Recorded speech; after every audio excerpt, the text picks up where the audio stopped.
Question में कह रहा है the electric current in a circular coil of two turns produces a magnetic induction B1 at its centre. मतलब एक electric current flow कर रहा है सर्कुलर कॉइल में और जिसमें दो टर्न है, उसके सेंटर पे जो मैग्नेटिक फील्ड जो प्रोड्यूस हुई है वो है B1। उसके बाद कह रहा है the coil is unbound and it rebound into a circular coil of 5 turns and the same current produces a magnetic induction B2 at its center। मतलब अब हमने क्या करा, जो पहले जो कॉइल थी उसे हमने अनबाउंड किया और उसे रीबाउंड कर दिया और रीबाउंड कर दिया। अब की बार कॉइल में कितने टर्न्स है? 5 टर्न्स है। और सेम करंट को जब हमने प्रोड्यूस मतलब उसमें फ्लो कराया तो जो मैग्नेटिक इंडक्शन जो हुई वो B2 है, ठीक है, सेम करंट के लिए। तो हमसे पूछा जाए the ratio of B2 and B1 is, ठीक ना।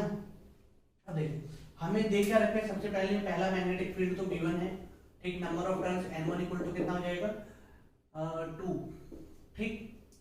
N1 इक्वल टू 2 दे रखा है और रेडियस हम R1 मान लेते हैं, ठीक ना।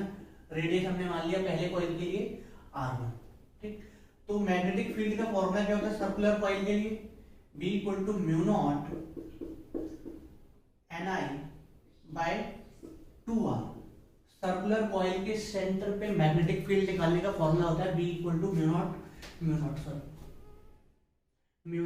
Ni by 2R। तो ऐसे ही सबसे पहले वाले कॉइल का निकाल लेते हैं। तो B1 इक्वल टू क्या हो जाएगा? Mu naught 2I bye 2R और इसे नाम देते हैं R।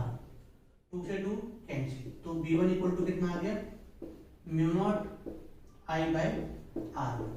Question first. अब देखो, अब हमने क्या करा, कॉइल को अनबाउंड किया और अगेन रीबाउंड कर दिया, ठीक ना। तो बाउंड मतलब कुछ भी करो उस कॉइल को, उसकी लेंथ में कोई चेंज नहीं आएगी। लेंथ इनिशियल जितनी थी उतनी ही फाइनल भी होगी, ठीक ना। तो L initial equal to L final. तो इनिशियली पहले कॉइल में कितने, 2 टर्म है, ठीक। कितने टर्म है? 2 टर्म से ऐसे लिख लेते हैं N1 इंटू 2 पाई R1, ठीक ना। नंबर ऑफ टर्न्स कितने थे इंटू ईच टर्म की लेंथ कितनी है, ठीक ना। Number of turns into length of each term equal to finally N2 into 2 pi R2, ठीक। 2 पाई से 2 पाई कैंसिल हो गया। N1 कितना है? 2 R1 इक्वल टू N2 कितना है? 5 R2। तो R1 bye R2 equal to कितना आ गया? 5 बाय 2। ये रेशियो आ गया हमारा, ठीक। अब देखो अब B2 इक्वल टू क्या हो जाएगा? अब हमने रिबाउंड किया, रिबाउंड करने के बाद अब मैग्नेटिक फील्ड दूसरे कॉइल में कितनी होगी? B2 equal to mu naught, number of turns कितनी? 5I बाय 2 R2, ये होगी, ठीक। तो B2 equal to 5 mu naught I by 2 R2। Equation second. हमें क्या फाइंड करना है? Ratio of B2 by B1। तो B2 बाय B1 का डिवाइड लगा दो। B2 बाय B1, B2 कितना है?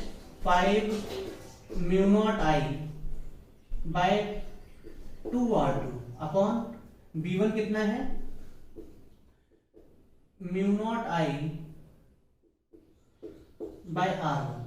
म्यू नॉट I से म्यू नॉट I कैंसिल, तो B2 by B1 equal to क्या हो गया? R1 उछल के ऊपर जाएगा, ये 5 बाय 2, R1 ऊपर गया तो ये हो गया R1 bye R2। R1 bye R2 की वैल्यू कितनी है? 5 बाय 2, तो यहां पे रख दो। B2 by B1 equal to 5 by 2 into 5 by 2, तो कितना आ गया? 25 बाय 4 आंसर। तो B2 बाय B1 कितनी है? 25 बाय 4, ऑप्शन बी। क्लियर?